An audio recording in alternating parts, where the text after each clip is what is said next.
Welcome back to the class. We are continuing our discussion on the structural functional tradition of Indian sociology. In the previous class, we had a broad overview of structural functionalism as a theory or as a theoretical framework, that emerged along with the emergence of sociology, starting with at least going back to the time of Comte and Spencer, and then Durkheim, but more elaborated later or developed in a more elaborate manner through British anthropologists, and which went in a different direction by structural functionalists in the US, especially by Talcott Parsons and Robert K. Merton. Now we are coming back to the Indian scenario, trying to understand how structural functionalism served as a very useful or a very important or a very dominant theoretical frame in Indian society or Indian sociology.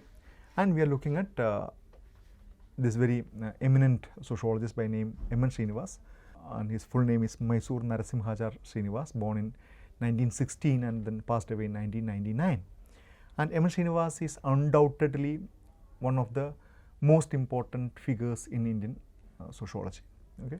Or you can't really study Indian society, whether it's about religion or caste or family, without invoking M.N. Srinivas's name.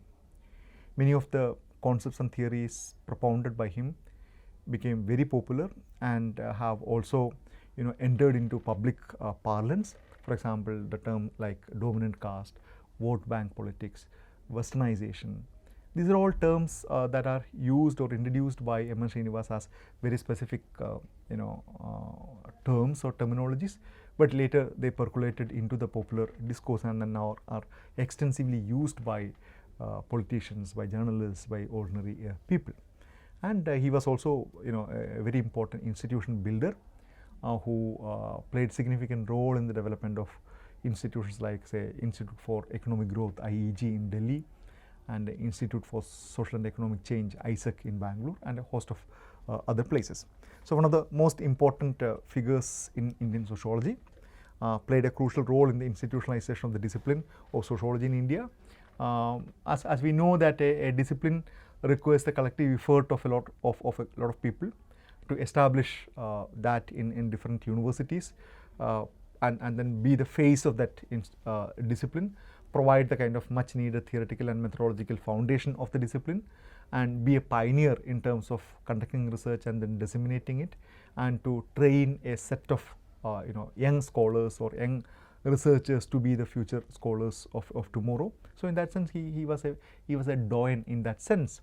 He was instrumental in organizing sociology departments in University of Baroda and Delhi, and as I told you, he played very important role in the establishment and then the further development of, if not in the establishment, at least in the further development of IEG and then ISEC in Bangalore. And he studied in University of Bombay for his PhD, and then did another DPhil, another research degree from Oxford University, and was heavily influenced by structural functionalist approach of Radcliffe Brown. He was his supervisor in Oxford, and later moved to Evans Pritchard later. And he studied extensively about caste, religion, village, and kinship in India. And these are the most important themes of Indian society. Okay, these were the most important themes of Indian society, studied at least, because they also kind of reflect the dominant orientation of anthropology of Srinivas's time during 1930s, 40s, and 50s, when or even 50s and 60s, when he kind of conducted serious studies. So these are the important works. Marriage and Family in Mysore, something that was done when he was a student, and then Religion and Society among the Kurds of South India. That's a full name. This is considered to be a classic work, heavily popular. This is the book in which he first introduces this concept of Sanskritization, of course later developed later, but very considered to be very important one.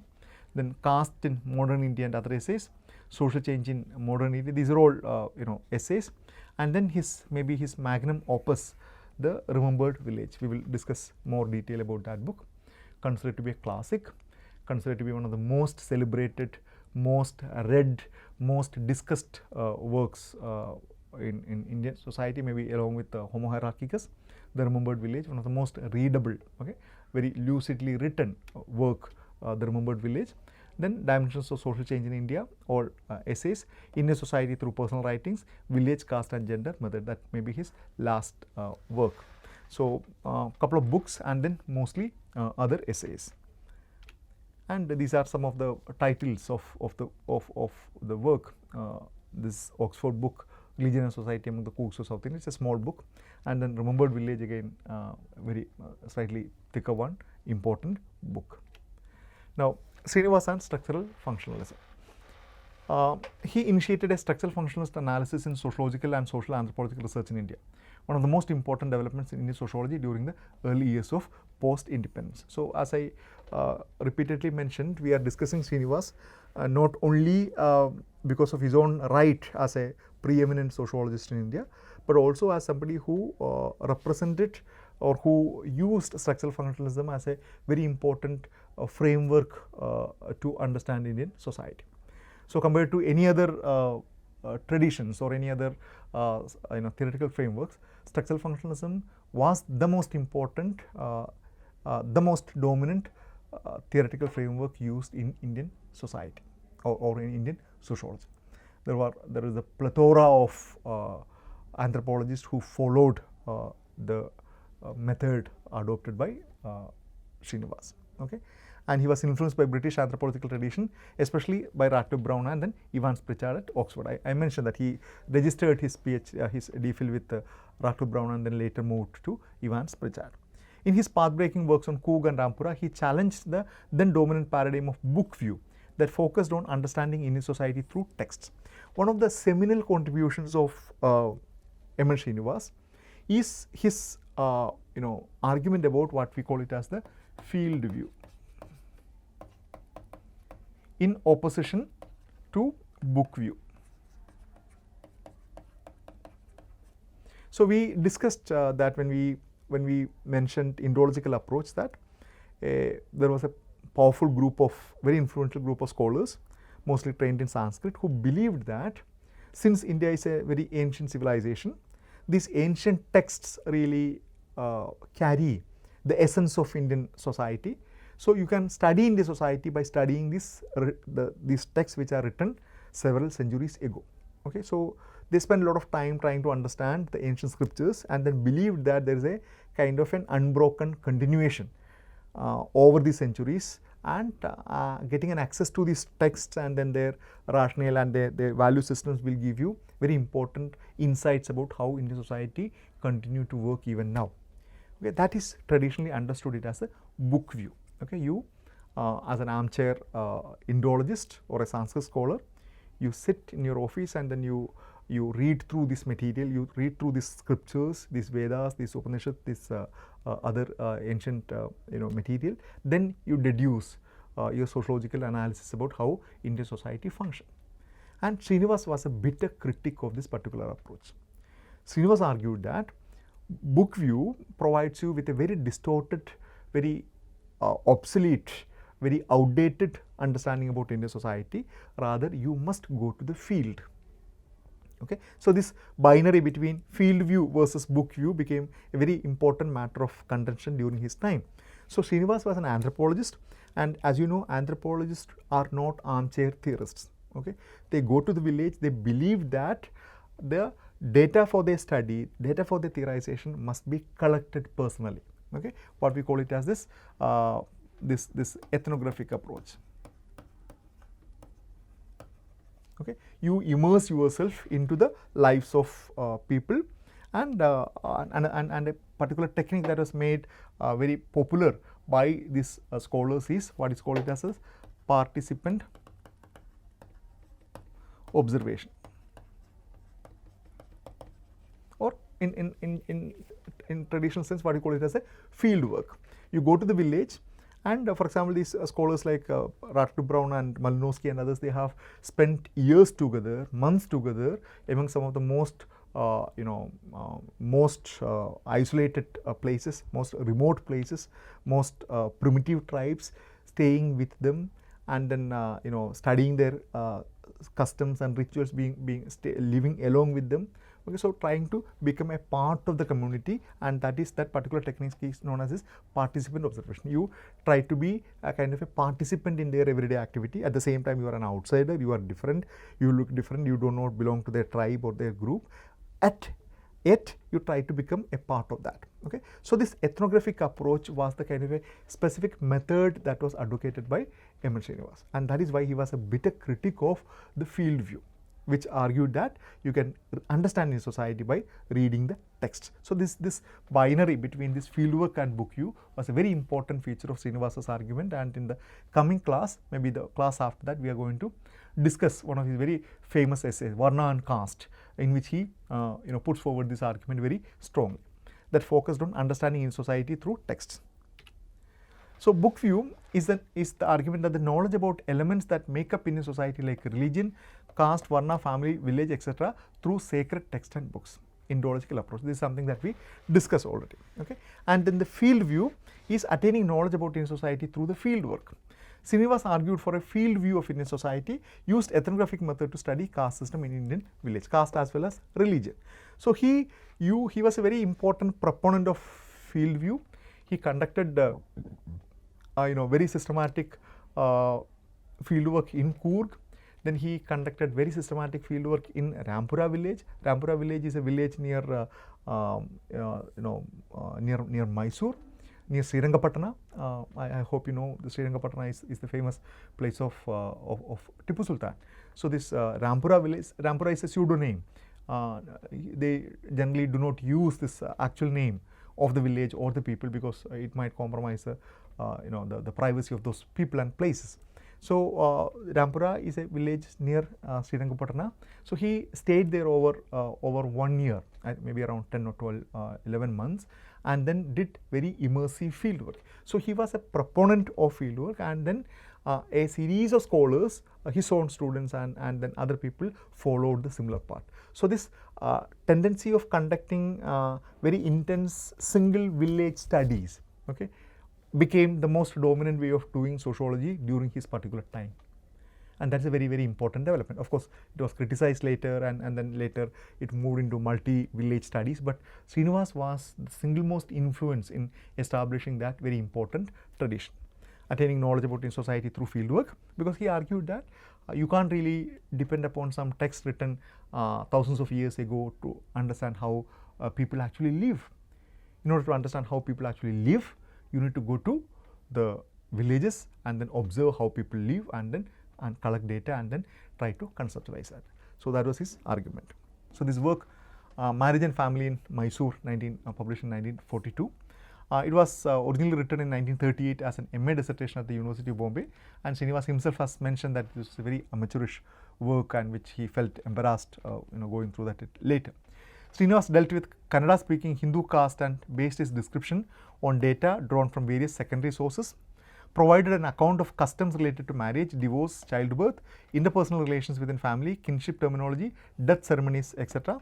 Focused more on descriptive ethnography rather than on sociological analysis. So his tendency again was kind of a describe to document these terminologies, because in many or in every community these things are not documented. Okay, for example, what are the social practices associated with marriage? Okay, how is this bride and bridegroom identified? How is this match is actually made? Okay, and what are the rituals associated with marriage? And in a village setting, what are the traditional roles associated to different castes in performing the marriage of a particular caste person? Okay, so it's an entirely fascinating world in itself. A marriage is not a union of two people. Okay, it is not even a union of two families. It is much more than that. Okay, in a traditional village setting, a marriage ceremony is it actually offers you a lot of insights about how that entire village function, and Srinivas elaborates in his work, in later work on Remembered Village, how the marriage of a dominant caste, a Vokkaliga caste, has to happen, and how around 16 castes in that particular village have to come together and then do specific traditional obligations in doing that. We'll discuss that. So how each of the, so it was mostly kind of a descriptive thing. He did not go into more kind of a conceptual analysis, rather confined to kind of a descriptive analysis. And then the most important, or one of the most important contributions of Srinivas is the Religion and Society among Kurds of South India, published in 1952. And this was done, it was on his second doctoral dissertation from Oxford, came out after proper fieldwork in Coorg, grounded in a clearly defined theoretical framework of structural functionalism. So he tried to understand the role of religion among Kurds, the Kurgi people, and then try to understand how this particular religion provides a kind of a stability, and then how it plays a integrative role to the society. Okay. The book explores the complex interrelation between ritual and the social order in Coorg society. Okay. As we mentioned, typical to the structural functionalist framework, he was preoccupied with the whole question of how a society maintains its integrity or its order or its equilibrium. Okay. These three terms are used interchangeably: equilibrium, social order, and social integration. Okay. So how a stability, these are maybe 3 or 4 terms that are used interchangeably in social structural functionalist discourse. So he looked into, explored everyday practices, notions of purity and pollutions, auspicious and inauspicious rites, rituals and festivals, intercaste distances, exceptions and mobility that create social structure, that create social structural solidarities. So this is how you look into that. When you go to society, you look at various practices, various institutions, various arrangements, and then try to see that how each one of them provide a kind of a semblance of social structure to that particular society, or how it provides social structural solidarities.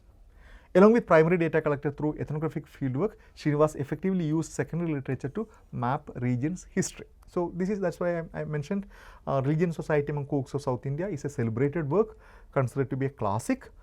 It's a must read for almost every master's students of sociology and anthropology in India. And Srinivas' analysis of social structure of India mainly focused on the caste system, family, village, and Nad, which is a cluster of villages. So this Nad is a vernacular term used in Tamil, in Malayalam, in Kannada, which talks about a kind of a cluster of villages with similar kind of socio-cultural context. And the book concentrated on the various rituals and customs and festivals of the Coorg and the role played by different castes in them. And if you are familiar with the rural scenario, you know that every village festival, okay, I am not talking about the specific caste festivals, but every village will have a village deity, village temple, and this village temple is seen, or it is celebrated as a collective festival, okay, a collective festival of different castes. Each caste will have traditional obligations to do.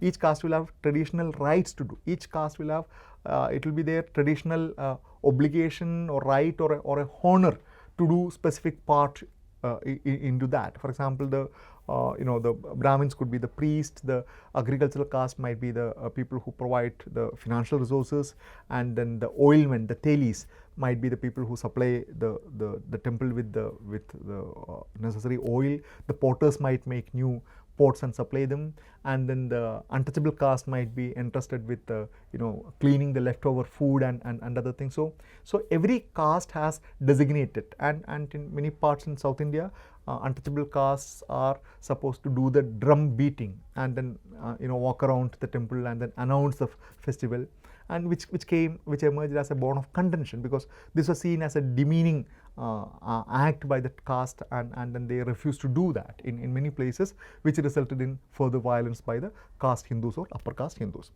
and identified a correlation between various customs and rituals and how they emphasize and tend to preserve the social structure of the region. And this is exactly what we discussed. And major theoretical contribution of this book is the concept of Sanskritization. So as I mentioned, we first come across this term Sanskritization in his work, this particular book, Religion and Society among Kurds of South India. And actually initially he used the term Brahmanization, not Sanskritization. He used the term Brahmanization in that book, but later in his later writings he revised it into Sanskritization.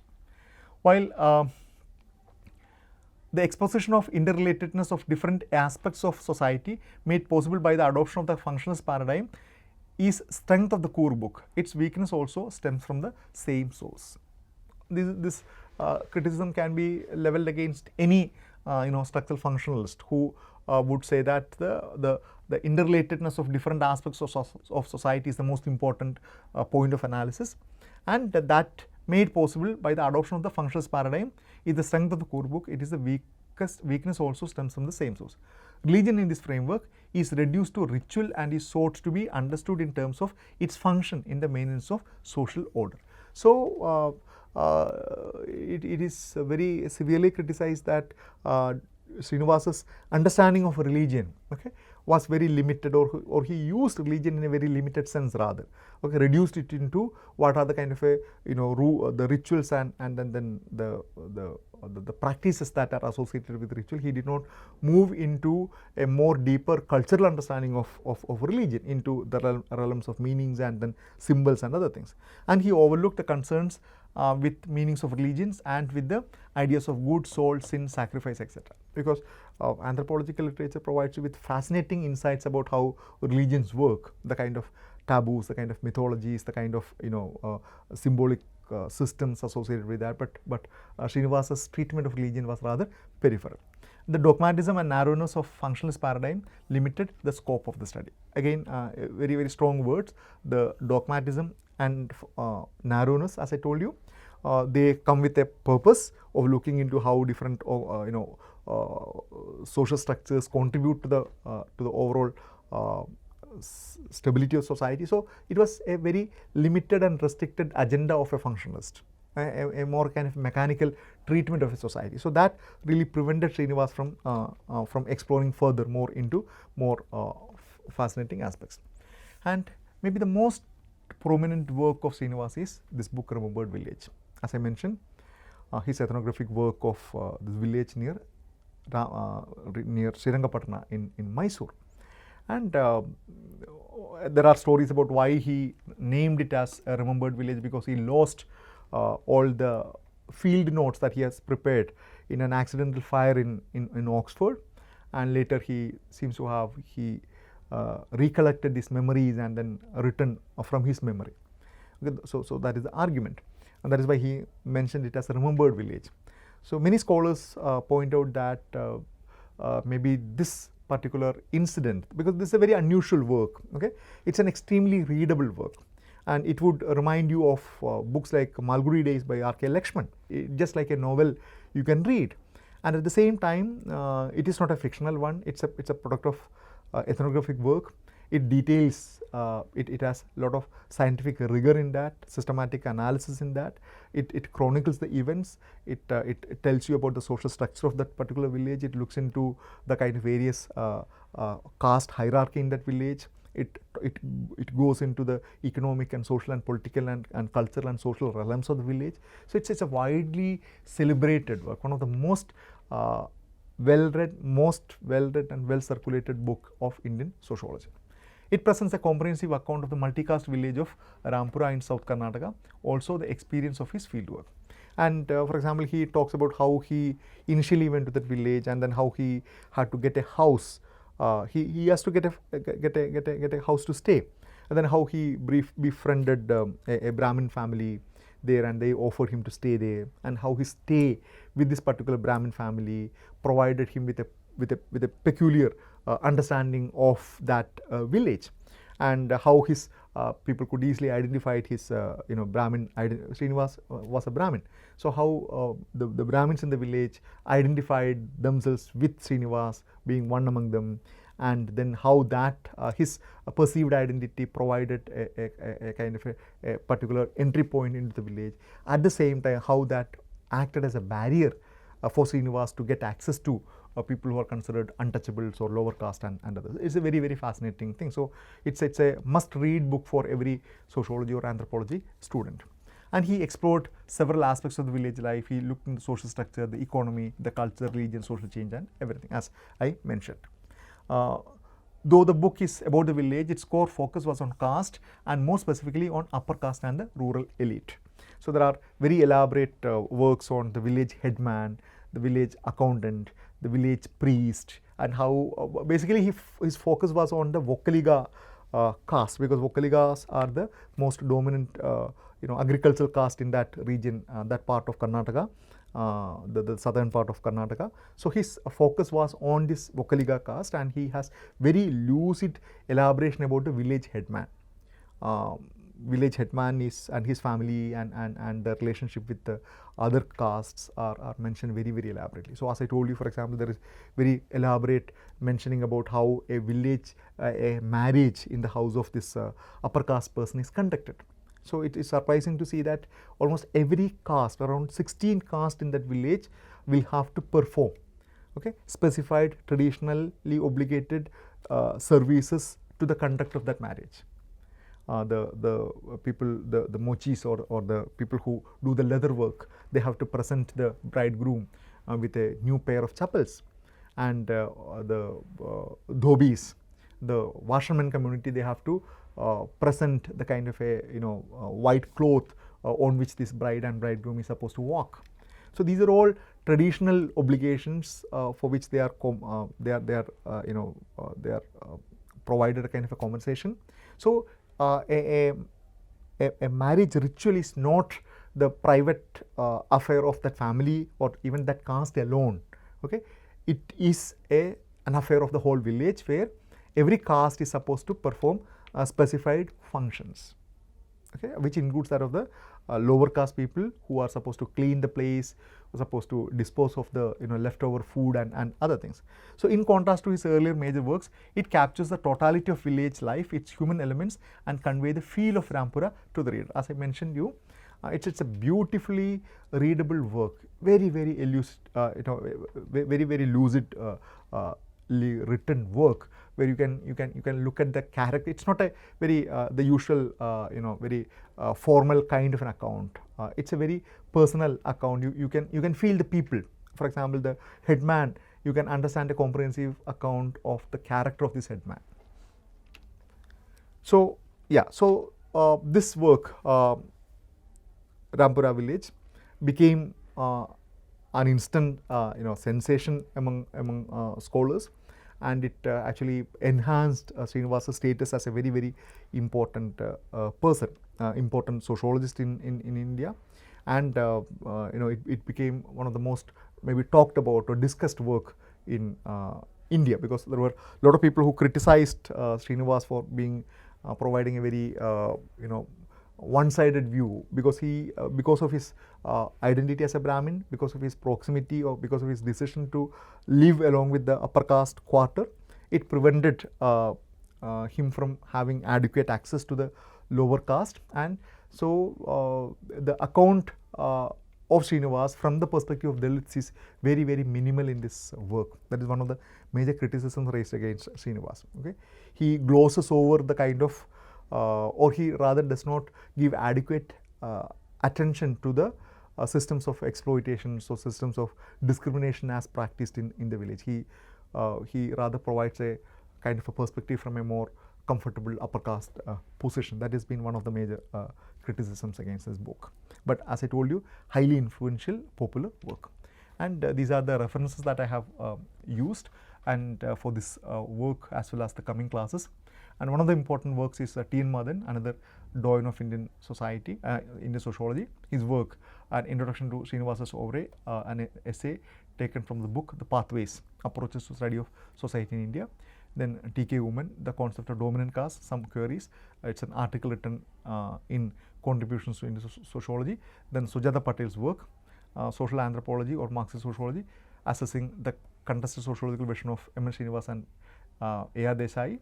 Then Taramangalam and Chatukulam, Revisiting the Legacy of M. Srinivas, a more recent article appeared in EPW. So these are the references used. So we will wind up the class now, and then we'll continue with the major concepts of Srinivas in the coming class. Thank you.